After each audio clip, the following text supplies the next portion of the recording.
To foreigners, the Japan of half a century ago was a strange and enchanted land, remote from Western experience. But Lieutenant B.F. Pinkerton and Lieutenant E.J. Sayer of the United States Navy, young, single, knew where to look for pleasure. It was only a generation or two since the United States Navy had opened up Japan to the west, and the country lay still poised uncertainly between its own past of feudalism and legend and the 20th century of fact and industrialism.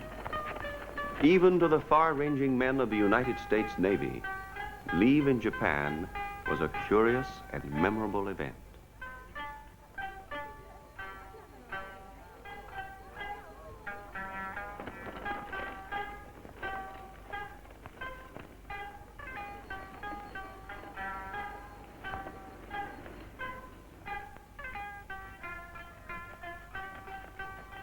For those who knew their way, in those days there was only one place to end a Japanese evening, in a tea house.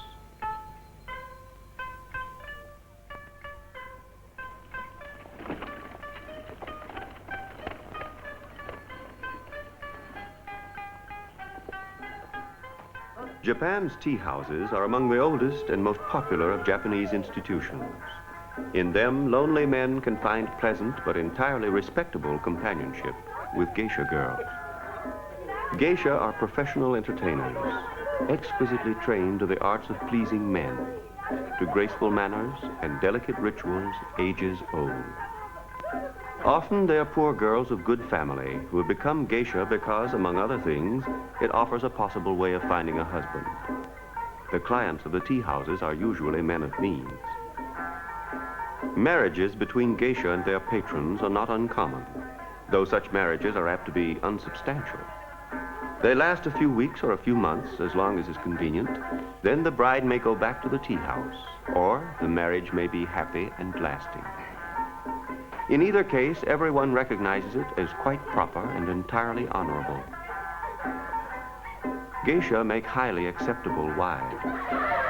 Years of schooling under careful chaperonage have taught them how to be agreeable and charming, to sing and dance, to talk entertainingly, above all, to listen sympathetically, to charm away sadness, to bring forgetfulness to those in need of it. This is their profession. And in their fragile paper houses, where etiquette is a delicate web spun of old tradition, unnumbered generations of geisha have pursued it elegantly, beautifully, perfectly. The girls of the tea house are of two kinds. First are the geisha, mistresses of their profession, often matured by one or more marriages. Their songs are bittersweet poems of love, its longing and disillusion.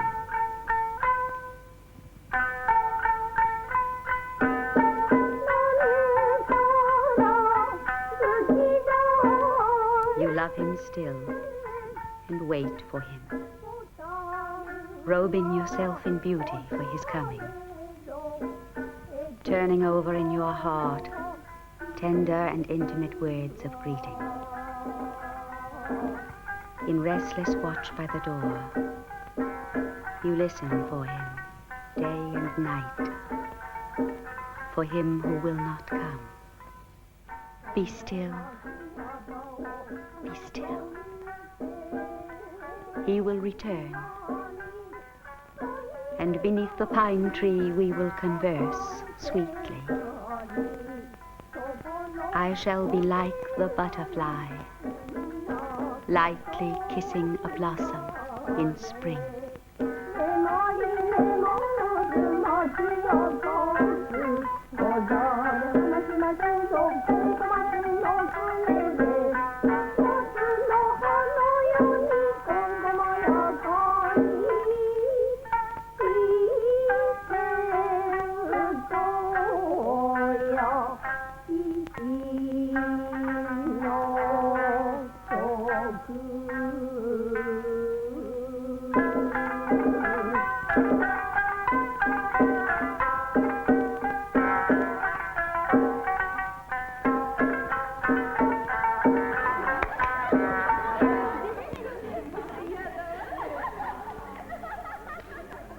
Taking second place in the tea house are the maiko, novices, sometimes barely more than children, who are still learning their profession.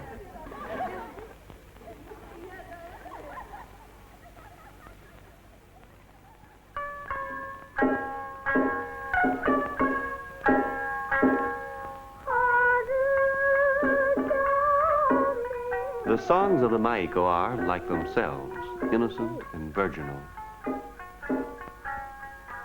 Rain falls delicately upon air sweet with the scent of peonies.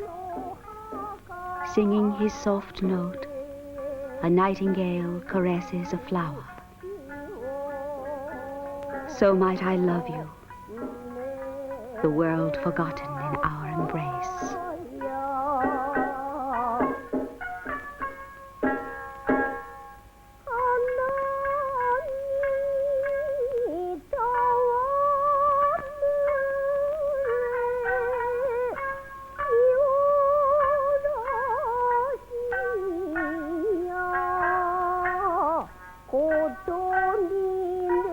Most promising among all the maiko in the tea house was a young girl of good family named Cho-Cho-san, meaning butterfly.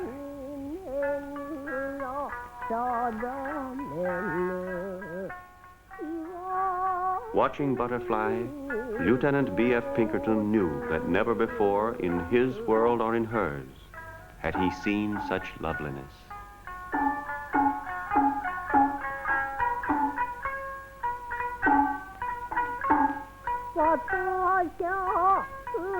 In geisha dances, every gesture is stylized and refined to absolute purity by timeless usage.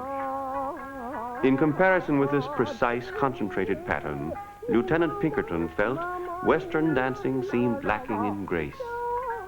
And in comparison with this girl's exquisite delicacy, Western women seemed to him, for the moment at least, very remote.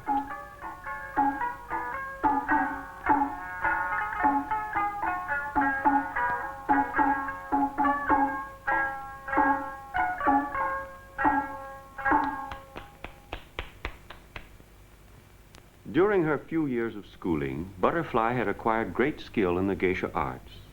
She had enchanted the patrons, but none quite like this young man from the West. You'll have tea, right? One cup's enough for two. It's the custom here.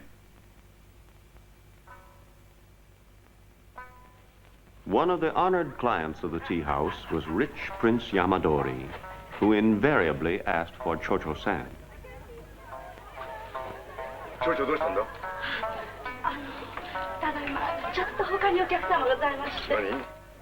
Goro was the marriage broker to the geisha, and he had long since calculated what a match between Yamadori and Cho-Cho-san would mean to him in commissions.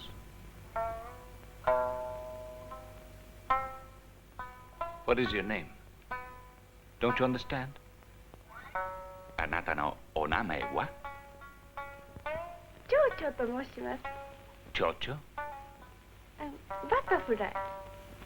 She is called Butterfly, and one of the most beautiful that I've ever seen. Translate that, please. Translate that. Subarashku kirena, Cho-Cho-san. Datte. ごめんください。町長さん、山鳥さんのご機嫌が大変悪いんですけれど、ちょっとあちらのお座敷へ。 What is it? There's a certain Yamadori that's asking for her. Please tell this person, Yamadori, that I intend to keep Butterfly with me. Leave us now. Off with you. Tell me, who is this Yamadori person? この町に時々来るお金持ちですの。そして来るたんびに私を奥様にしてやるとおっしゃるんですのよ。それも5人目の奥様に。年寄りでやるしたらあれしないわ。